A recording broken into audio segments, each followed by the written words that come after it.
So this is a little tag video. It's tagged by the fantastic Happiness Sparkles Frances.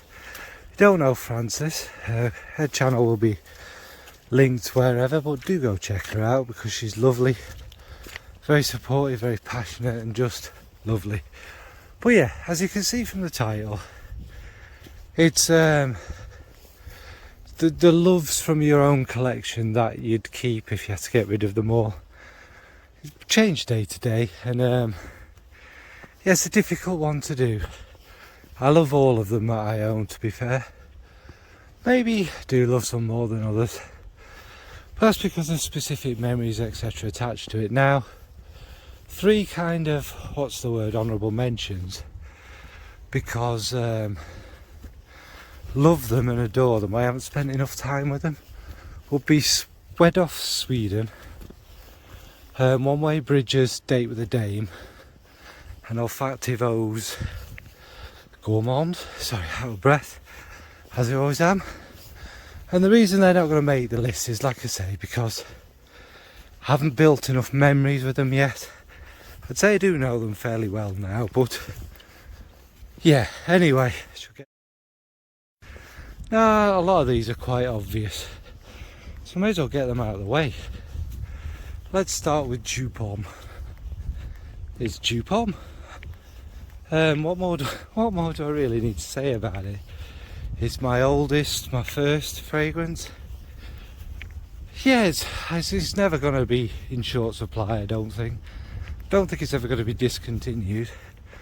And because of its nature, I don't really think it's ever going to be over reformulated beyond recognition. And it's the only bottle I've got a backup of, just in case anything happens, very unlikely of. But it's just, we know what it is. It's a synthetic balm, it's orange blossom, it's vanilla, it's a melange of florals, jasmine, this and that. It's very loud, it's very sweet. Some people say cherry cough syrup, others say it's a mess, others love it. Whatever, it's my list. To me it's a legend, and it just takes me back through my life to a point, through being a teenager, through university. Like I said, there was a 3 or 4 year gap where I didn't own it, got it again, loved it. I've gone through I don't know how many bottles, and it's just one of them. Yeah, it's a signature scent. Because of how common it was, I don't think you could call it a signature scent, because everyone had it and everyone smelt of it at one point, didn't they? And pretty much still do. So yeah, first on the list is Dupe. Next, I'm limiting myself to one per house, otherwise there'll be some appearing more than others. And that is going to be obviously Killian, and we knew this was coming. Rolling in Love. Rolling in Love is one of them fragrances. It has them little nods, deliberate or not, has a little hint of black opium about it, and that's in itself a very special fragrance to me. But it's basically this your skin but better kind of one, with a lot of amber, a lot of musks, a lot of beauty, but there's also like an almondy milkiness, again sort of along that skin line, isn't it? Hint of cherry, probably because of that. It's obviously tuberose, but on a sweeter tuberose, but it's not a loud in your face fragrance. This is a sensual masterpiece. Again, it's just, if you could bottle love and sensuality and all of that, I think they've done a perfect job with this one. So that's Killian's Roll. Next, again, they're predictable, but you know, we have to be honest, don't we, about these things, is Tom Ford's Noir de Noir. Where do I start with this one? Rose, truffle, patchouli, this kind of chocolate hint, this kind of Turkish delight feel. As we know, I'm not a super rose fan, although I do like rose. sometimes in fragrance, but this one is taken all that rose and it's made it into this sensual, dark, almost scary kind of note. Like everyone does describe this as the Dracula, the vampire scent, and it is. It's because of that muskiness, that dusty kind of patchouli feel in it. But the darkness of the blood red rose just makes it magnificent, and I do truly adore this fragrance. It's not one you can wear all the time, but when you do wear it, it's a special occasion, and you know you're making a statement and you smell damn good. So that's Tom Ford's Noir. Next is, of course, is a newer one as well in my collection, and that is from April Aromatics, which is a beautiful natural fragrance brand that uses mainly natural ingredients, and it kind of, the way they smell is what things smell like in nature, to me anyway. And I do have a couple I really love, is like Nectar, Nectar of Love. But this Lotus Rising is the one that is, again, it's me in a bottle. We all know I love my white watery florals. I love anything to do with florals. But this one, surprisingly, is a greener floral, which I do like. Not a big fan of green fragrances, but green and natural florals I'm a massive fan of. And as the name suggests, this is around lotus. Again, I'm never likely to smell a lotus in real life, in nature, but I suspect it smells very much like this. It's got water lily, other florals in it, but it's got this kind of, has that sweetness and that beauty and that freshness, and something out, a flower out in the wild. But it also has a little bit of muddiness about it, like you can imagine it floating along a kind of muddy stream or river like they do. And yes, I think it's absolutely magnificent, and it was a love at first sniff one. And it's one, I think I'll admit, it's the most expensive per mil fragrance I've bought and probably will ever buy, because otherwise it'd break my limit. But it's worth every penny, and it's a very special occasion one. So that is Lotus Rising from April.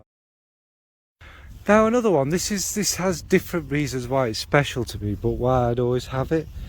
And it's Zaharoff's Noir. Now Signature Noir it's kind of based around the original, but it's a flanker, so obviously. But what this one is it's kind of, Noir can sometimes be a little bit misleading with it, I think, because I find it a bit fresher. It does have a darkness to it because of the beautiful darker resins, and the fougere notes, the kind of aromatic notes, have been tamed back a bit. But there's still some to give it this freshness, and it's got this kind of, the way I see it is like a 17th, 18th century gentleman, long coat tails and big pompous hats and whatnot, and in the age of the gentleman, that kind of thing. Obviously it can be worn by anyone, but it just has this sophistication and class about it. But it's like wrapping a cape around you, taking it off, and it has a kind of comfort about it. And it's the Noir is perfectly suited to nighttime. But one of the reasons it's very special to me, not only the way I love it, and I didn't love it at first, it's one that actually, one of them, and they do tend to be the more special ones, that's grown on me. But yeah, it was gifted by George himself, and again, gifting goes on, and we do get gifted the odd thing here and there. But this was a gift. There wasn't, I mean, we all know, here's a gift, wink wink. You don't have to mention it, but with George, he actually does mean it. He doesn't need us to mention it, does he, either? And also I got this a different time than to when it kind of got its general release and that. So it's a very special one, and a gift from somebody who's actually a genuinely lovely fella. So yeah, that's Zaharoff signature. Next on the list is a Swedoft. Obviously there was an honourable mention, so I'm not mentioning it twice really, and that's Bohemian. What can I say about this fragrance? I don't own anything like it, nothing on this level, and we know me and my sensitive nose and my it's too strong. This one is very strong, but it's this mixture of leather, oud, I think there must be saffron, there's a booziness, a tobacco-iness in it, just an all-round kind of classy but rugged, very very rugged, you know, bearded man, shirt off, chest hair. Again, it can be worn by anyone, but it's kind of what I get from it. But all of that, but he's riding a horse along a country estate. It's got a bit of class about him, and you need confidence to wear it, which obviously I do. And normally I'd think I just can't suit these sorts of fragrances, but I think it smells magnificent on me. And it isn't for everyone, and it can be quite divisive, and it is a little rugged and maybe a little animalic, but it's one of that genre that just really suits me, probably because of the sweeter boozy notes, etc. But it is one I couldn't be without, and that's Swedoft. Next is Burberry Brit. Now it's a very old fragrance, isn't it? And it's not one I had originally the first time round, but I got it more recently. But it still gives me all them memories of them days when it was a really popular fragrance. And in its typical Burberry way, it's not show-offy, it's not groundbreakingly wonderful, but it is unique. And it is again so classically beautiful. It's ultimately like a powdery, musky kind of skin-like rose. It's like a very pink, soft, even a bit milky rose with aromatics and smooth woods and that. Again, I've not really smelt much like this. It is maybe, does it smell dated? Maybe it's of its day, but I love it. It's so easy to wear. It's one of my most worn, I'd say. And again, it's just one I just couldn't not have in my collection. Yeah, I think it's brilliant. And yeah, excuse the jumps and whatnot, the damn wind. Whenever you want to make a video, there's a... Next is special for so many reasons, but that's Maison Violet Poupée d'Automne, Purple Autumn. And this one is special to me because, first of all, obviously it was a gift from you Fragcom folks on my birthday. I mean, wow, you know, something's always going to be special for that. I always treasure it, but obviously it's also because I bloody love it. I mean, hopefully nobody would have bought me if they didn't think I'd love it. But it's rose, violet, iris. Them magical notes. The only time I really love rose, isn't it? Blended into this kind of sort of makeup-y one, but it's more than that. It's quite musky. It's got it smells of nature in them colours. It does, like I say, it's hard to kind of disassociate it with that makeup-iness. It does, but the powderiness in that is more about the violet than the iris. And then the same with the way it smells. It smells like a purple autumn's day. It's kind of warm, but it's got this fresh beauty through it.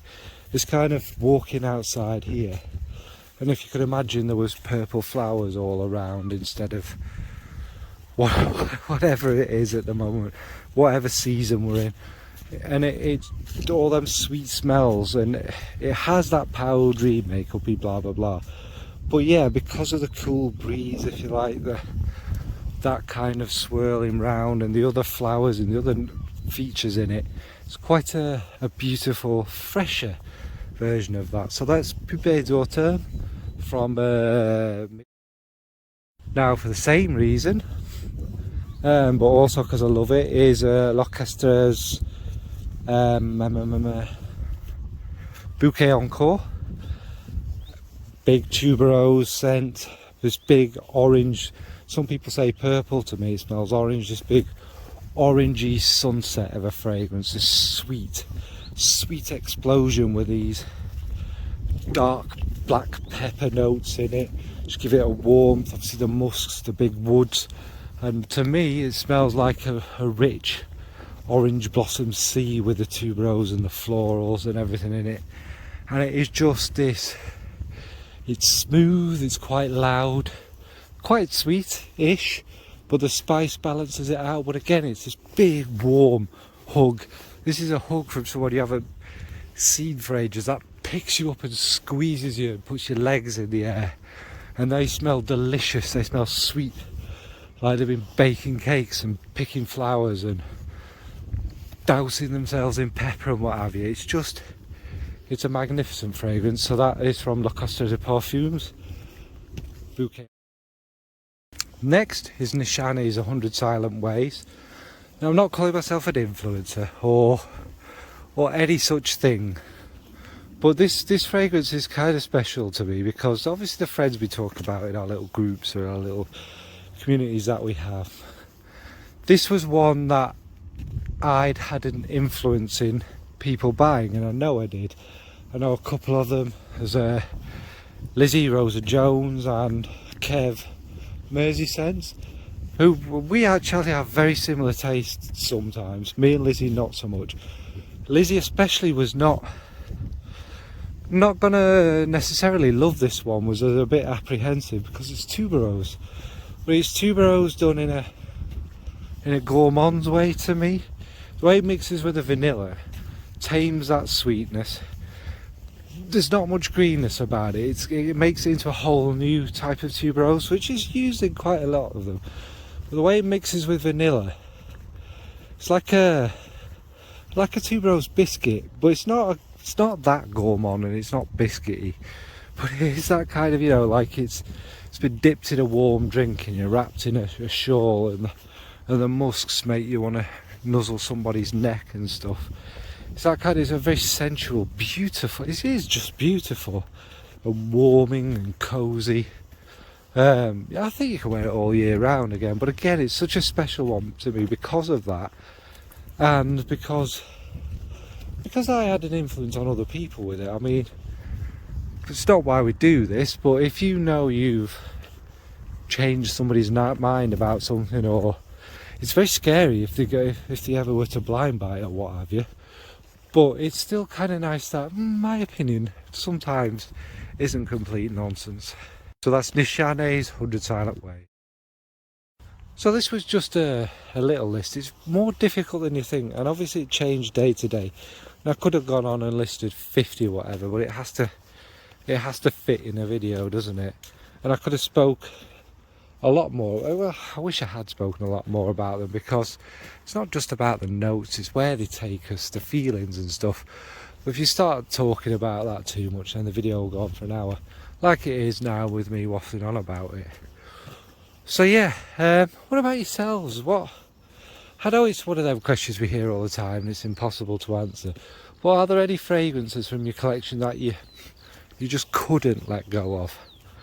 Not necessarily your favourites or whatever, although obviously that helps, but loves because you do love them. They hold a special meaning to you, not just because you love the way they smell and what have you.